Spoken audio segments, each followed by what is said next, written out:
What's going on, guys? I'm Tommy, and I'm coming at you with another review. Today, I'm going to be reviewing the Hot Toys 501st Legion Clone Trooper from the Obi-Wan Kenobi series. Now, before I get into this review, I really have to take a moment and give the deepest, most sincere thank you to Skywalker Hendrix. This Hot Toy was gifted to me brand new by Skywalker Hendrix. Skywalker Hendrix is a majority Star Wars Hot Toys collector. He kind of picks and chooses from other lines, but a lot of his content right now covers the Star Wars Hot Toys, and he went out of his way recently at ICCCon 2024 to just drop this into my hands just as a gift. So I can't thank Hendrix enough. Make sure to go check out his channel and show him some love, and that's the only reason I'm reviewing this figure now, is because this was a gift from him. So otherwise I wouldn't have gotten this figure. So thank you, Hendrix.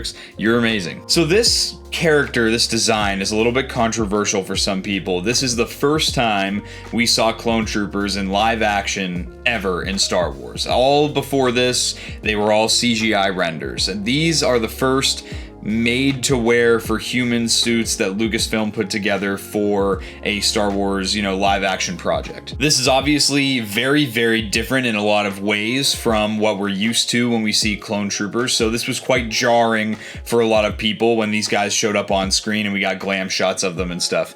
This suit is accurate to what we see in the show, so later in the review I will be doing a side-by-side to the other version of the Hot Toys 501st Clone Trooper and doing a comparison. So this here is the standard packaging for the Star Wars Hot Toys here. Up here you have the glam shot of the product with the chrome Star Wars logo. There is a banner that kind of goes around the outside lid here. This just gives you the name, some information for the product, and another glam shot of the character, which kind of wraps around to the other side here, and you get the same name with the Hot Toys logo again. On this side, shame on me, this did get damaged a little bit in transit back to home, but this is the glam shot that you have on this side of the box here. On the back, you just have all your legalese. Just make sure not to feed this thing to your babies. And then on both the bottom and the top of the box, you just have the Star Wars logo again. Some very sleek looking packaging here, very minimalistic, and that's good because we're gonna get a lot of stuff with this figure, so let's get this thing opened and check it out. Something I love with the Hot Toys is you lift off the lid here,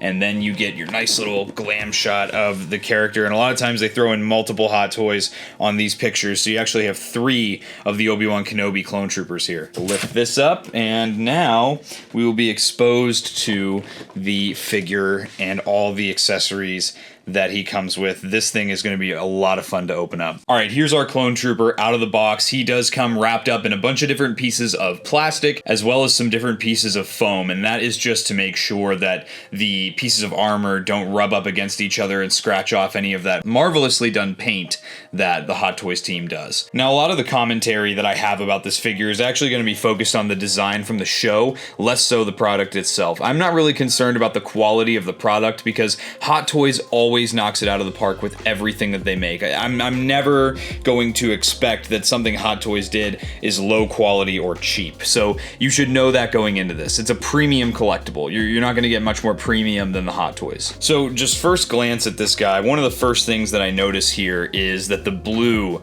is very accurate to the shade of blue that we see in Revenge of the Sith. There's a common misconception that the 501st Clone Troopers are a much darker blue than they actually are. This lighter blue is very accurate to what we see in the movie, so I do appreciate that with this design they kept the shade of blue true to the film. However, there are some huge differences here in the way that the armor works, and a lot of these changes were made for the sake of mobility. Realistically, the clone troopers were CGI models and they were never meant to fit a human body inside, so having to translate that to a live action appearance where you want actual, actors and stunt doubles inside of these guys, you need to make the armor change so that a human body can fit. I think the helmet is done really, really well. I mean, it looks a little bit different. You'll see what I mean when I show this one side by side with the previous 501st Clone Trooper release from Hot Toys, but, when you look at this, you see Clone Trooper immediately. This doesn't get confused with a Stormtrooper. As far as collectors, I immediately identify this as a Clone Trooper, and that's good.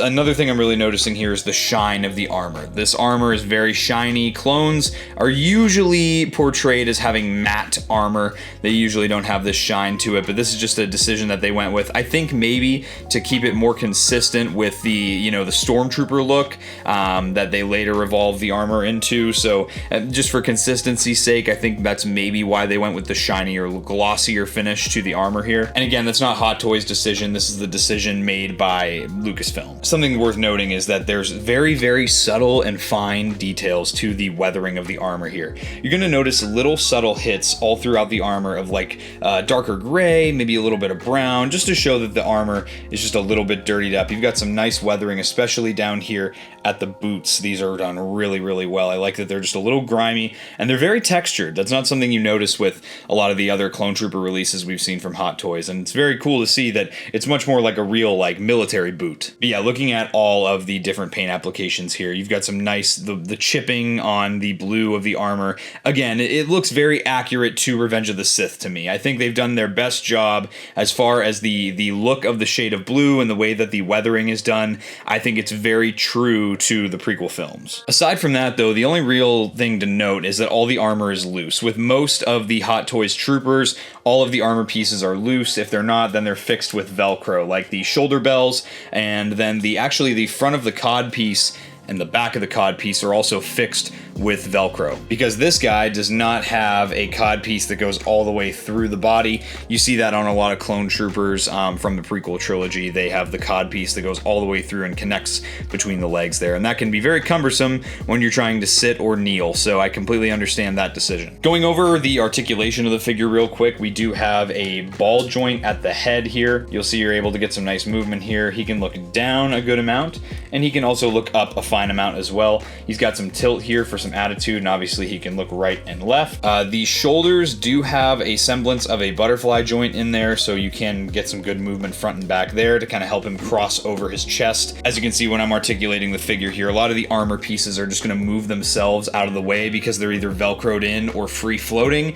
and that honestly makes for a very realistic look when you're posing these figures, and that's why I would call these like hyper realistic Star Wars figures. So you can get above 90 degrees on that kind of hinge up there, and then there is of course a 360-degree swivel under there. I don't want to show you the full range of motion though, because this stretchy suit underneath will get all tangled up if I try and do that. So just know that if you were to take this undersuit off, you would be able to swivel this a full 360 degrees. There is a bicep swivel. Again, this is kind of hard to move around because of the undersuit. You kind of have to grip the joint pretty tightly and move it individually. However, there is a bicep swivel that is under there. It moves very smoothly. You don't have to worry about, with most of these joints, it's not a very delicate thing. I think there's a common misconception that because Hot Toys are a little more expensive for collectors, that they're automatically fragile. That does not mean anything. This guy can easily get just above a 90-degree bend at the elbows here, and he can also, you know, swivel those elbows with that bicep swivel. And of course, if you finagle the armor differently, you can get more or less of a bend. It all just depends on how you want the figure to look at the end of the day. Hot Toys are fun because you have to put a lot more thought into how you pose them, and it's a much more involved process. He does have a little hinge ball joint system at the wrists here. These wrists, don't be alarmed if these pop off, because he does come with a couple swappable hands that you can switch out here. Interestingly enough, one thing that I'm not a huge fan of here, and I just want to make mention of it, are the seam lines in the armor, specifically here at the bicep armor and the forearm armor. I'm a member of the 501st Legion, so I'm what some people would call a Star Wars costume snob. That's just my personal preference. Again, this product is accurate to the show, so I'm not going to knock on the actual product itself. This is just me making observations about the design, and this is actually really cool for me because of how accurate Hot Toys is to the on-screen appearances. Getting to see kind of a mini-scale version of what I saw on screen, you know, in good lighting and stuff is great. Now, he does have a ball joint at the midsection. That's got some good range. range. Again, you're kind of limited by the armor, but that's just, again, that's on Lucasfilm. That's not on Hot Toys there. And then here at the hips, you have another ball joint. This is a ratcheted joint. This is like the only ratcheted joint on the whole figure, and that's just to help it so that it can balance under its own weight. However, that does have some good range, especially with the way that these thigh armor plates are sculpted. He does have a thigh swivel as well, which is kind of, again, you kind of got to grab the undersuit just above the thigh armor to get that thigh swivel. And he does have a double joint here at the knee, so you can actually get the knees to that 90-degree mark. Again, very great articulation there. And then down at the ankles, he's got, again, kind of like just a ball joint, so you can kind of roll the ankles, kind of how real people's ankles do.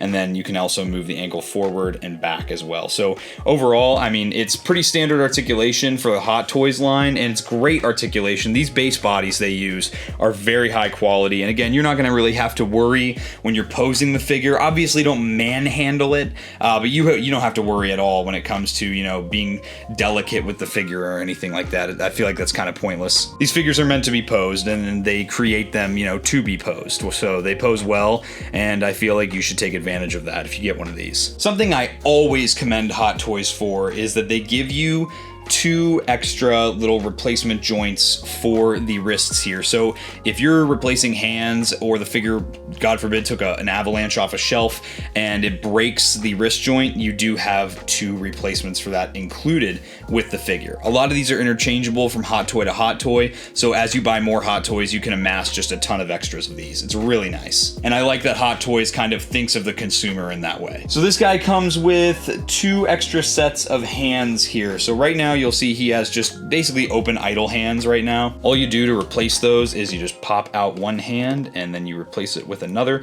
The armor can be a little bit annoying when you're, you know, replacing the hands, because it's going to want to fall down. But once you get the new hand in, you're not going to have any problems with it just popping out at random. He does come with a trigger finger hand for both the left and right hand, so you can choose to make your clone trooper either dual wield blasters, or you can give him the option to be left-handed or right-handed. And then the other hand options you get here are a fisted hand only for the right hand, and an open kind of high-fiving waving hand for only the left hand here. So they do give you a couple different hand options. I honestly am okay with them not doing identical pairs for every set of hands, because for most people this is just going to be a character that you have with blaster in hand in some kind of action pose. So for me, I'm more than okay with it. We'll set our trooper off to the side here so that we can check out some of the other accessories he comes with. One of those is a thermal detonator, so this is done really nicely. If you have any other Hot Toys clone troopers, you probably have a few of these by now. This is done in a really nice sculpt. It's got a little bit of a red paint hit, and then just some dry brushing to kind of bring out those sculpt lines there for the different panels.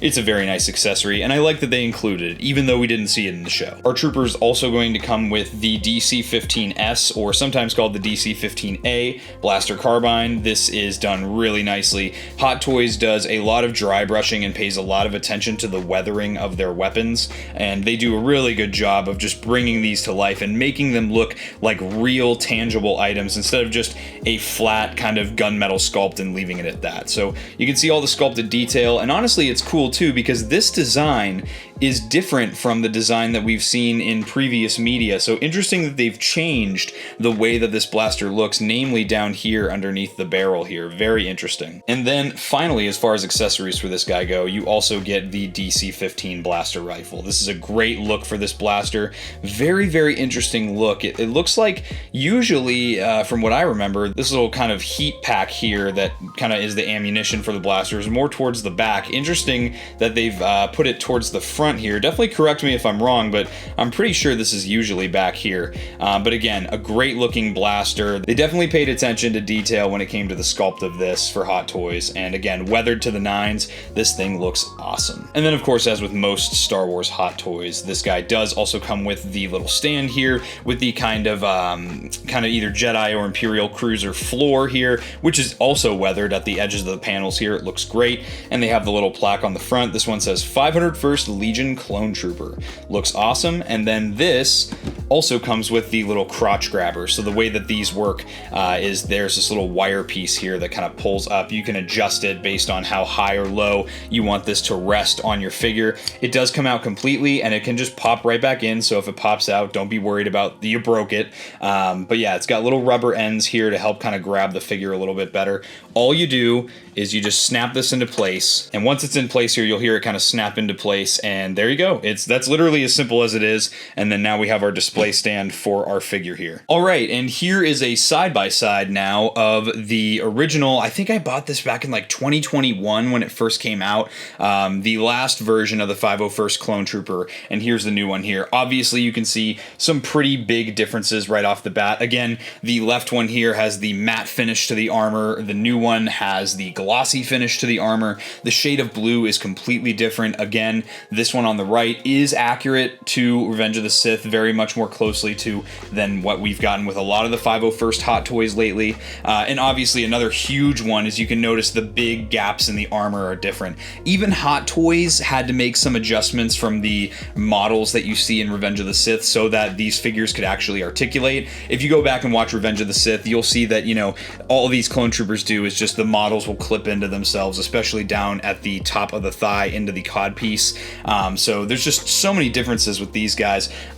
I like both. I'm gonna be honest with you. I do enjoy both of these. I like this new one. However, I will not display this with the other ones that I have because the shade of blue is so different. If they would have done this in a darker blue, which would have not been accurate to the show, I would have still posed it with my other ones. But I kind of like that this kind of gets to be on its own as its own figure on a different display in my collection. Obviously, it's a collection, it's subjective. You can do whatever you want, but I figured it was awesome that I finally get to show. I know I was talking about this for years, if you know me, that I eventually wanted to do a comparison of the two here. Another thing that I do notice right off the bat is that the helmet on this new one is a little bit flatter on the top than the original one, which again, just interesting little tidbits that I think are worth pointing out. And as a collector, you know, I like to see these differences on screen. Something else I noticed too is that the thermal detonator for this guy, the old one, is huge compared to the new one. Look how tiny that is. That's ridiculously different in size. And then again, just showing the difference in the blasters here. The one on the bottom is for the older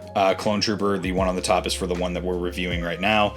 Very interesting to see the differences in the sculpt work as well between these two blasters. The thermal detonator, being much smaller, can fit into one of these trigger finger hands. So you can kind of save yourself from having to have another set of hands out just to have the thermal detonator in the hand here. When you're putting accessories in the hands, I always recommend removing the hand from the body first and then attaching the hand to the accessory and then attaching them together back to the body. It just makes everything a lot simpler. It's also going to really save you stress on those wrist joints too. So here he is here with this blaster in hand with the thermal detonator. You can very easily get this guy in a two-handed blaster holding pose, so you can get him to aim down the sights of the weapon or at least kind of look like it, which is nice. Okay, I was interested to see if I was going to be able to pull off this pose at all. This is like the famous 501st Clone Trooper pose from Revenge of the Sith that they did for like just promo images and stuff. I literally can't believe, and I know I just moved it, so now I've probably fudged it, but dude, I can't believe I was able to get this to stand up in that famous pose. If you know what I'm talking about,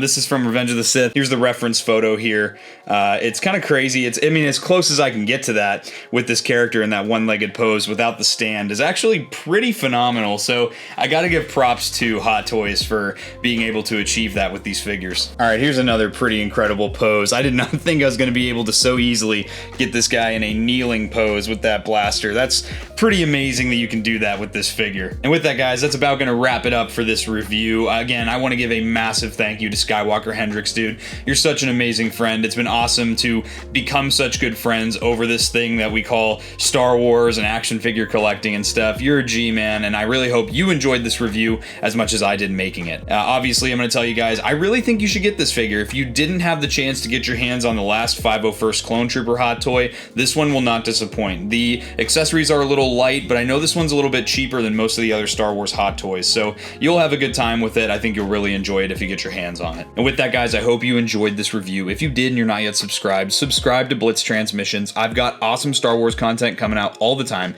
Make sure to check out my social media, all of which is linked in the description below. That's going to be all for this review, guys. I'll catch you for the next one, and may the Force be with you.